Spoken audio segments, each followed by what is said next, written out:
Hi everyone, this is Marian Belobonete and they used to call me Coach Yan Yan. So another video ang gagawin natin for today. So I think this is something new from me na isi-share ko sa inyo. First time ever ko isi-share.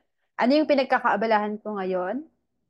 AI. So now, sige, isi-share ko sa inyo ng konti yung aking journey and sino ba tong si Miss Yan Yan. But basically, I'll share with you how I come up doing this. Sige, i-share ko lang yung screen ko bakit.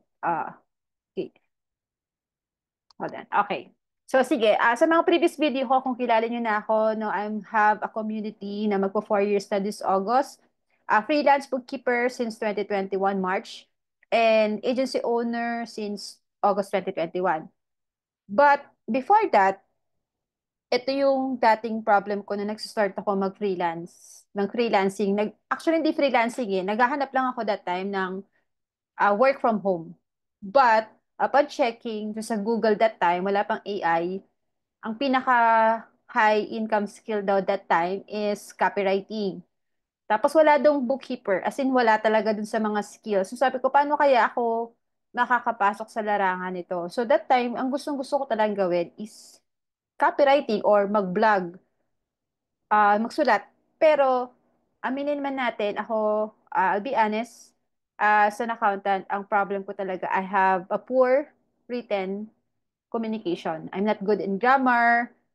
Feeling ko, hindi tama. Maraming time pa nga kinokorek pa ako ng isa kong kaibigan when nagpo-post ako sa FB, pati S, yung alam mo yon. So, ako aminado ko doon. But, ngayon, 4 years later, na-solve na yung pinaka-problem ko. And ito na yung isang bagay na nakakatulong sa akin. In a way, magkaroon ng engagement, masustain yung visibility ko sa online, LinkedIn especially. So today, first time ever, I will share to you how I maximize AI and creating my content.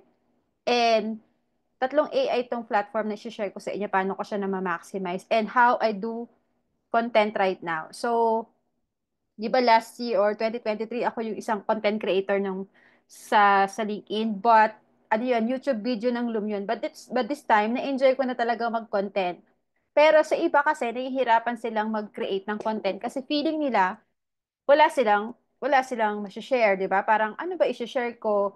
Wala naman ata. But if you will realize, sabi ko nga doon, lagi ko sinishare sa mga previous video ko, and through the years na-realize ko, people buy story.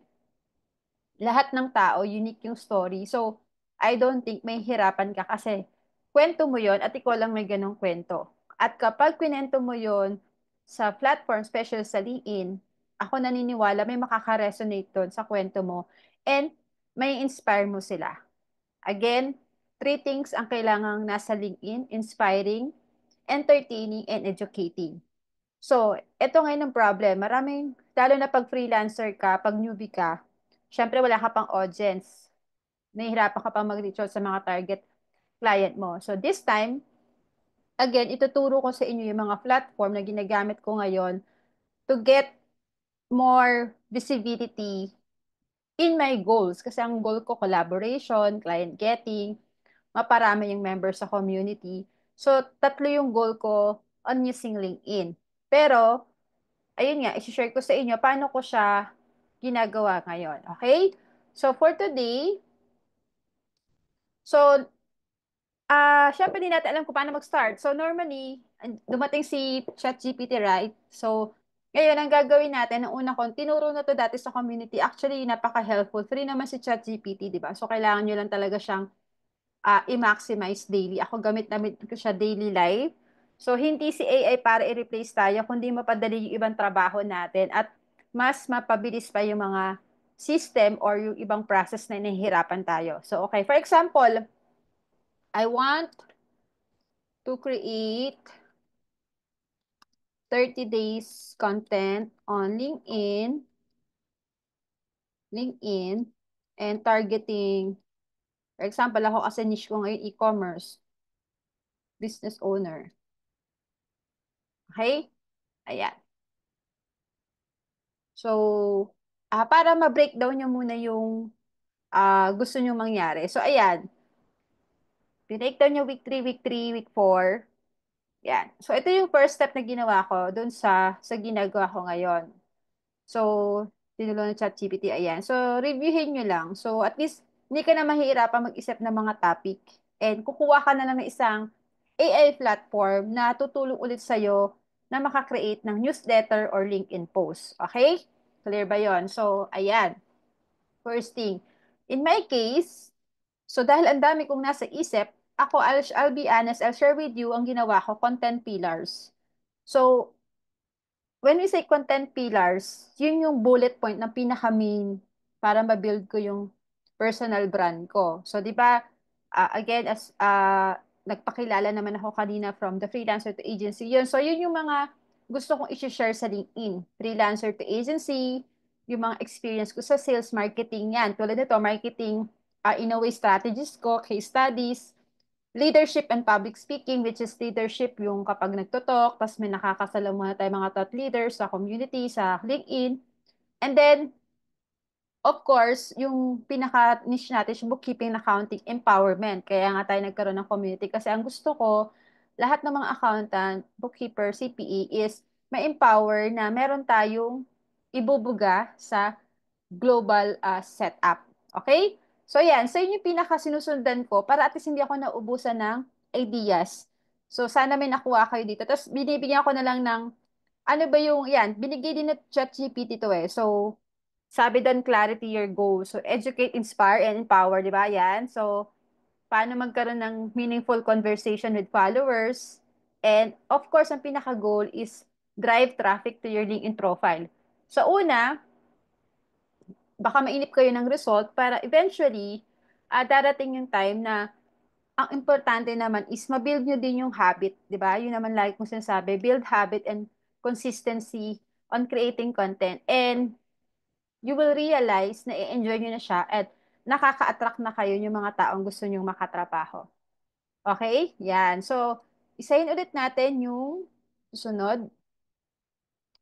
Share ko ulit yung screen ko.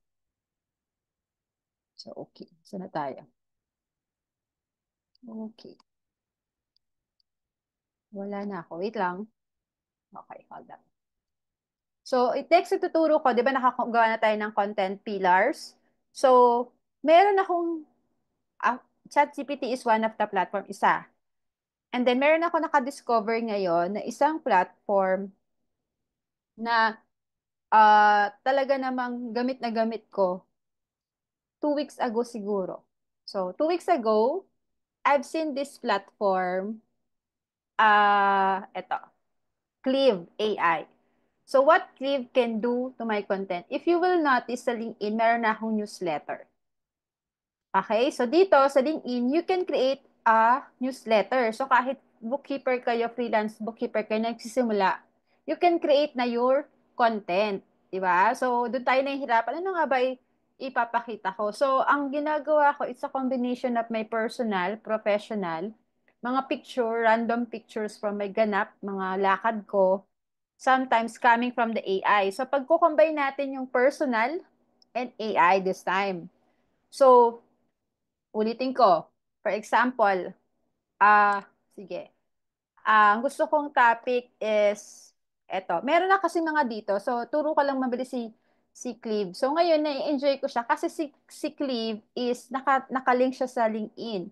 So, technically or basically, lahat ng activities ko sa LinkedIn, yung persona ko, nakuha niya na kumbaga nabasa niya na ako na client avatar niya na ako si Miss Marian sa LinkedIn. So nabigyan niya na ako ng mga idea. Ayan, for example, meron na dito mga ideas na pwedeng malapit-lapit sa akin. 'Di ba? So related sa accounting or kahit ano. So may mga questions diyan, 'yan. Marami kang matututunan dito. And but eventually meron tong option na quick note. Na parang kapag bigla kang may naisip na content not related dun sa content pillar mo is magagawa mo. So, ang ginawa ko din, medyo ako nga is ma-monitor na tao by numbers ako. So, ang ginawa ko, nagtatrack ako ng content ko. So, ayan na siya. So, this month, iba nga random, di ko na natrack kasi bigla-bigla lang may pumapasok sa isip ko. Pero, 1/18 ngayon, di ba? Social Saturday, although kanina nag-post ako. So, 19, Sunday, Family Day. For example, mag-send ako ng picture sa anak ko this Sunday o bukas yan. Pero ito, may mga, ano na ako, content na ako nakaisip. Nakalagay dyan, Monday, NL, newsletter yan. Tapos ito yung title. So, galing na yan dito. Dito yan, nanggagaling. Bigla na lang nagpa-pop up siya or basta may random idea ka, lumalabas na siya. Ayan. For example, ito, syempre 2025 na, di ba? So, dun sa content ko sa LinkedIn, hindi na ako nahihirapan kasi meron na akong something share sa mga kapwa ko, bookkeeper and accounting. So, ito, biglang lumabas to. So, ito, pag clinic ko siya, ayan. So, nung kilik ko siya, what online bookkeeping services do you think freelancers should prioritize to remain competitive in 2025, right? So, generate na, ayan, pag click mo yung pinaka gusto mong title or question or gusto mong topic, i-click mo yung LinkedIn post o kaya newsletter and it will be generated automatically. Okay? Tingnan natin. So, ayan, kinumbine na natin yung gusto nating ideas. So, hindi ka na mahihirapang mag-type ng mahaba. Ito yung dating problem ko, di ba? Paano ko gagawa ng content? Ang hirap naman put into words. So, ayan. Ito, LinkedIn post. Ito, maganda rito. Ito, may newsletter. If you can see. Ayan yung newsletter. So, sabi ko sa inyo, kaya nagkaroon ako ng newsletter, naisip ko mag-newsletter kasi meron na akong clip na gagawa nito para sa akin. All you have to do is random post ng ideas and siya na bahala. Okay? Ayan, basahin nyo. Diba? So, ayan. So, tapos, minsan, pwede mo siyang i-edit, pwede mo lagyan ng emoji. Kaya gustong-gusto ko to yan. May emoji.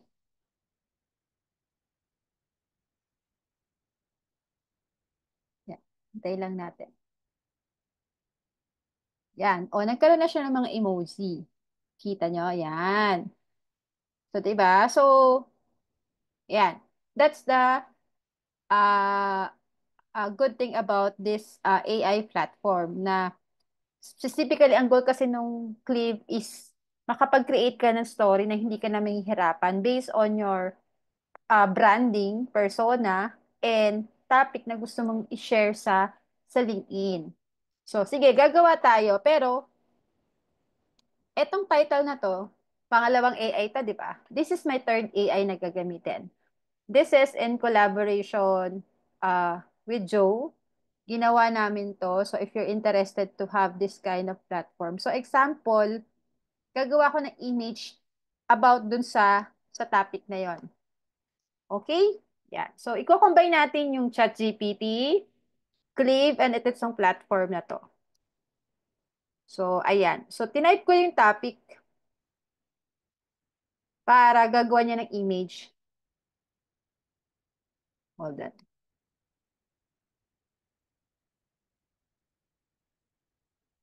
Yan. Although marami na akong na-create na image dun sa AI na yan. But, sige, while nag-a-upload siya, sample lang ko kayo para siya gagawin. So, eto na.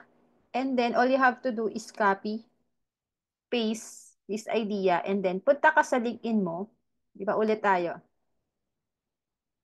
Dito sa right article.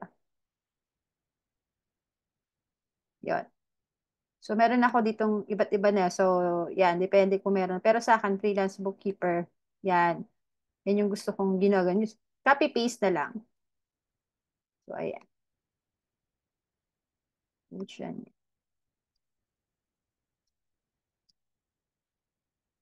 Okay, diba? So, ang bilis, diba? So, all you have to do again is copy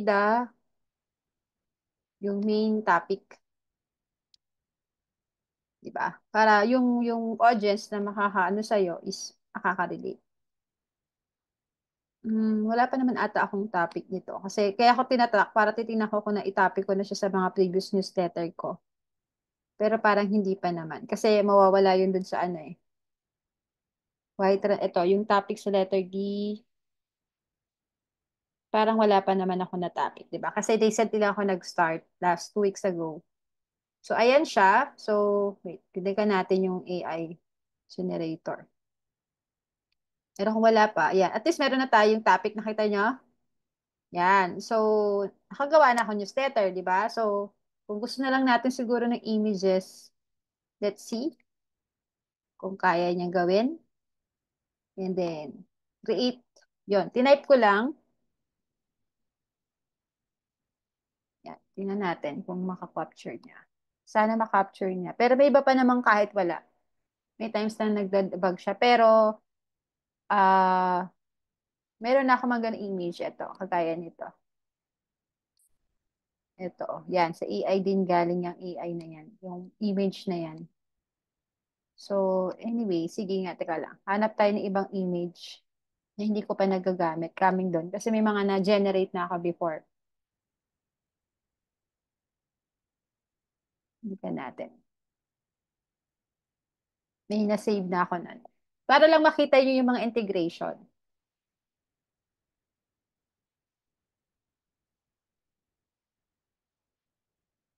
Anyways, hindi siya naglo-load. But again, ulitin ko na lang. Sige. Anyway, kung wala man yan, sige, meron pa namang ibang option.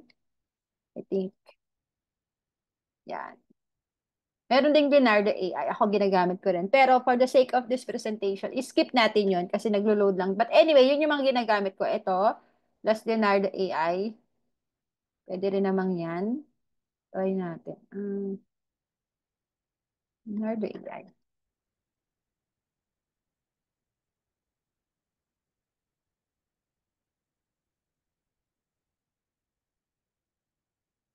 Libre din naman siya. Okay. Para maging easy yung creating content. Ito lang. I-access ko lang muna para magawa natin ng complete yung ano, yung ating newsletter.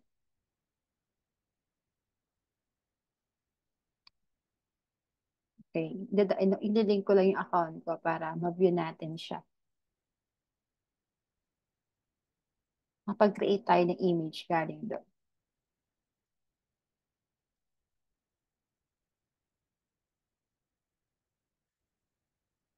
Ayan, share ko lang yung screen ko ulit.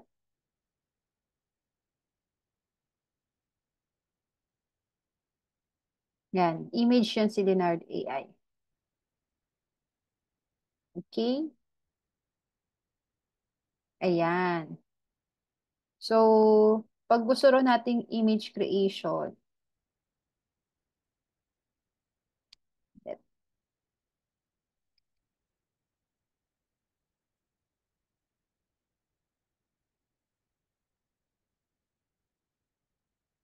may mga picture na kasi ako dito. But anyway, ulit natin. Medyo mabagal lang.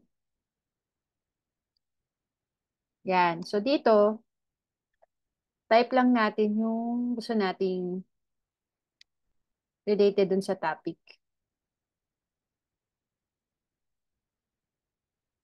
Ayan. So, nag-generate na siya. Nakita mo?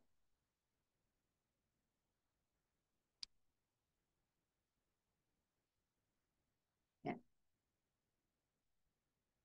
Hintay lang natin. Kahit isang image lang para makita nyo lang yung full context of creating content ngayon sa LinkedIn. May namimigay kasi siya ng apat na option.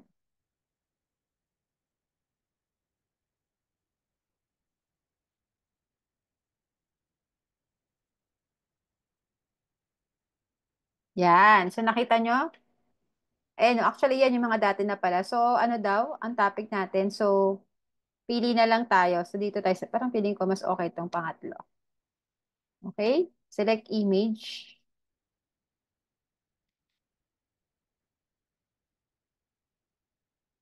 Yan. Pwede siya i-download. Yan. Pwede mo na siyang ma-download. Gets? So, ayan. Para meron tayong attachment dun sa content natin. So, ayan. All you have to do is download ito. Okay ba? Santay lang natin ma-download. Ayan. Na-download na. Click lang tayo.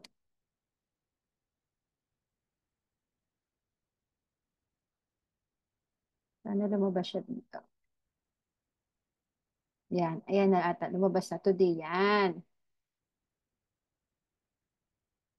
Yan, o di ba? So, ayan. Sinong may hirapang gumawa ng content? From ChatGPT for creating Bullet, then Cleave, and then Leonardo. Okay ba? So, tatlong AI platform. Pero, ang goal is magkaroon ka ng content sa LinkedIn based on what you can share or offer sa community. Okay, di ba? Good, di ba? So, dito, ini-next mo lang siya. Teka lang, copying ko muna to, ang title kasi tatanong yan. So, dito sa next, pag hindi pa kayo masyadong marunong, ako din, in-explore ko pa, meron ditong date ng publish, kung kailan mo siya gustong i-publish. So, example, 9:45. Sige, i-publish ko na 9:45. So, kung makiwawatch nyo to, lalabas yan sa, o kahit bukas or kahit mamaya. Pero sige, try na natin ngayon na natin siya i-publish para may mabasa na sila. Okay? So, ayan, schedule. Okay? O, di ba? Meron ka ng content using the three AI platform. So, ito yung mga ito na yung mga na-publish ko. Yan, kanina, ayan. So, madami na ako nagawang content. Nakita nyo naman. Ayan, may halong personal, may mga galing na rin sa AI. Ayan, sinisave ko na lang. So, at least, hindi ka nara-round out of content. At ang goal mo naman is makakuha ng leads, visibility, di ba? So, ayan. So, mamaya nakapost na yun. Ito, 18. So, wala akong content ng 19. So, kailangan kong gumawa ng ibang content sa sunod-sunod na araw. Ayan. So, ayan o, nagawa ko na siya. Okay ba? So, thank you so much for watching. I hope nakatulong tong training na to sa inyo. Again, you can have this Clive AI. Isisend ko na lang yung link sa video sa YouTube channel para i-click nyo na lang yung link if you want to avail. I think naka-promo sila. Para murang-mura lang siya compare kung alam mo yung value-wise.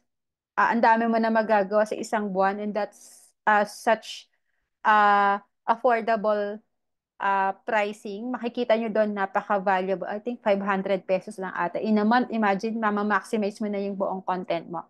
Okay, so that's it for today. And if you want more videos training about AI, let me know so we can teach on how to maximize AI this 2025 and onwards. Okay? Bye!